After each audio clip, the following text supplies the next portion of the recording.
School assistant physical educator Kishore Babu గారు మొన్న 2025లో డిఎస్సి రాసి సెలెక్ట్ అయినటువంటి school assistant physical educator Kishore గారితో ముందు మాట్లాడదాం.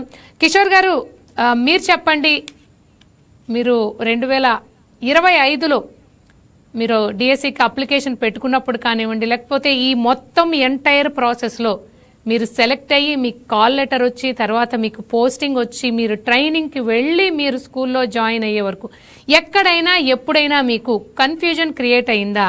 లేకపోతే ఎక్కడో ఏదో తప్పు జరుగుతుందన్న భావన కానివ్వండి, సహజంగా మీరు అటెండ్ అయినప్పుడు ఎక్కడో కొందరి ద్వారా వినే అవకాశం మీకు ఉంటుంది. అసలు మీ ఎక్స్పీరియన్స్ ఏంటి టోటల్ ఎపిసోడ్లో? నా పేరు నాగినేని కిషోర్ బాబు, మాది సత్తెనపల్లి.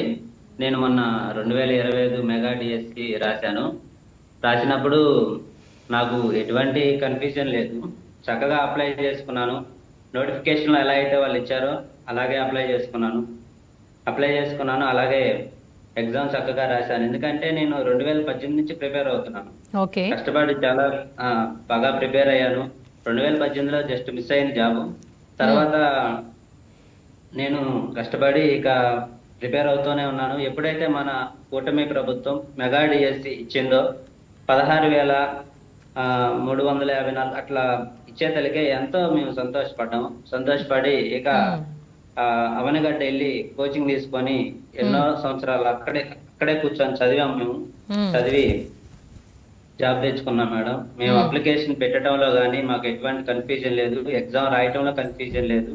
అలాగే మాకు వెరిఫికేషన్ జరిగింది, వెరిఫికేషన్ లో ఎటువంటి కన్ఫ్యూజన్ లేదు.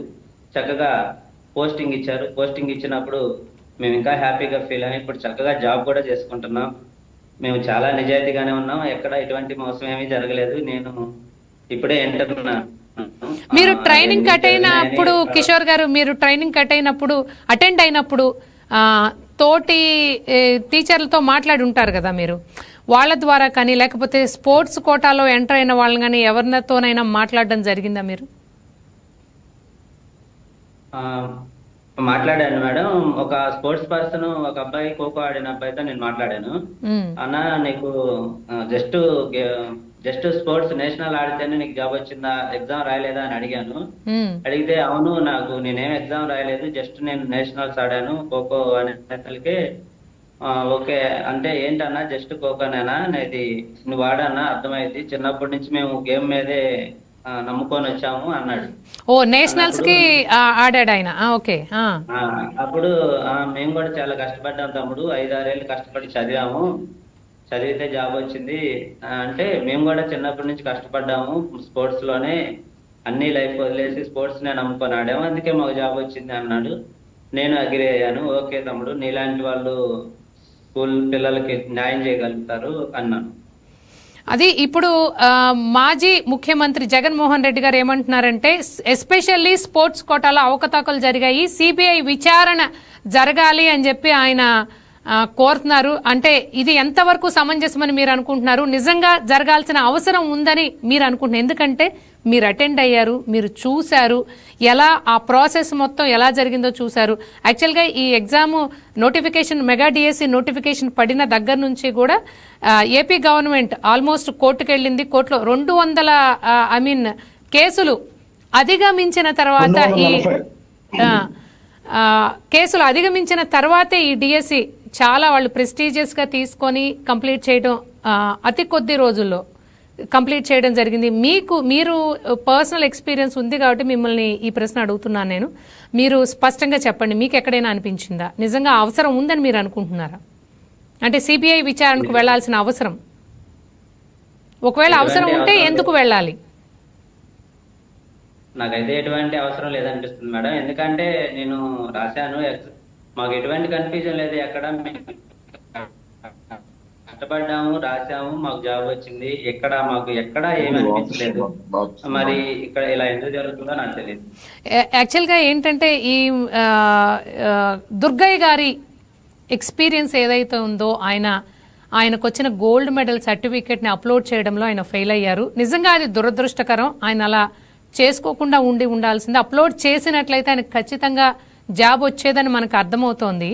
ఈ ఫ్యాక్ట్ చెక్ చేస్తూ ఎప్పుడైతే వీడియో అధికారులు బయట పెట్టారో ఆయన ఎక్కడ తప్పు చేశారు అనేది చెప్పినప్పుడు నిజంగా డిఎస్సి ఎగ్జామ్ రాయబోయే వాళ్ళకి ఇది ఒక కేస్ స్టడీ అనుకోవచ్చా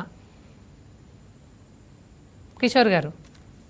మేడం, మనకి నోటిఫికేషన్ ఇచ్చినప్పుడు నోటిఫికేషన్ లో ఎలాగైతే మనకి నామ్స్ ఉన్నాయో అలాగే వాళ్ళు అప్లై చేసుకోవాలి. అది సరిగ్గా చూసుకోకుండా వాళ్ళు ఏదైతే పెట్టేస్తే అది మనం ఎవరేం చేయగలుగుతాం చెప్పండి మేడం.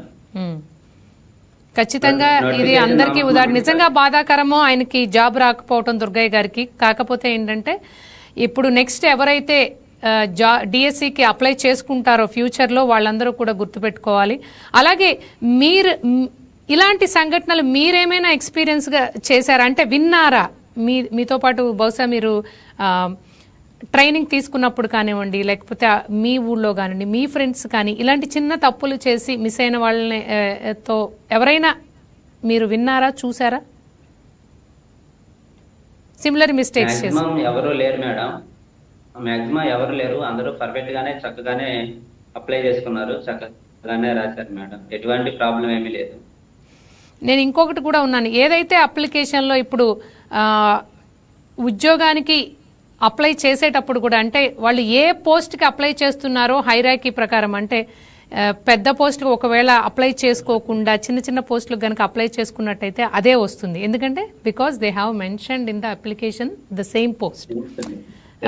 అలాంటి ఎక్స్పీరియన్స్లు మీరు ఏమైనా చూసారా, విన్నారా? చూశాను మేడం. ఒక అమ్మాయిని చూశాను. మనకి నోటిఫికేషన్ లో ఎలాగైతే ప్రిఫరెన్స్ ఇచ్చారో మనం అలాగే పెట్టుకోవాలి. ప్రిఫరెన్స్ వైజ్ గానే మనం పెట్టుకోవాలి. వాళ్ళు గనక ప్రిఫరెన్స్ వైజ్ పెట్టుకోకుండా వేరేది గనక ఎగ్జాంపుల్ చెప్పండి. ఎగ్జాంపుల్ మాది స్కూల్ అసిస్టెంట్ లో ఎస్ఏపిఈ, పిడి, పిఈటి అని 3 పోస్టులు ఉంటాయి. వీటిల్లో ఎస్ఏపిఈ అనేది మంచి హయ్యర్ పోస్ట్.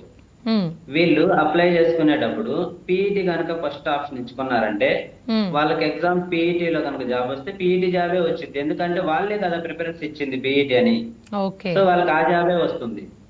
కాబట్టి మనం ఎస్ఏపిఈ అని మనం ఫస్ట్ ప్రిఫరెన్స్ కనుక ఇచ్చుకుంటే ఎస్ఏపిఈ పోస్టే వస్తుంది. మేమైతే ఎస్ఏపిఈ పోస్ట్ పెట్టుకున్నాం ఫస్ట్ ప్రిఫరెన్స్, మాకు ఆ పోస్టే వచ్చింది. ఎవరైనా సమ్ మిస్టేక్ అలా పీఈటీ అలా పెట్టుకుంటే వాళ్ళకి అదే వస్తుంది, వాళ్ళ ప్రిఫరెన్స్ ఇచ్చేదాన్ని బట్టి. ఇప్పుడు ఆ అబ్బాయి కూడా గోల్డ్ మెడల్ సాధించి సిల్వర్ అని పెట్టుకుంటే మనం ఏం చేస్తాం మేడం? అది ఆ అబ్బాయి పర్ఫెక్ట్ గా పెట్టుకోవాలి. ఓకే.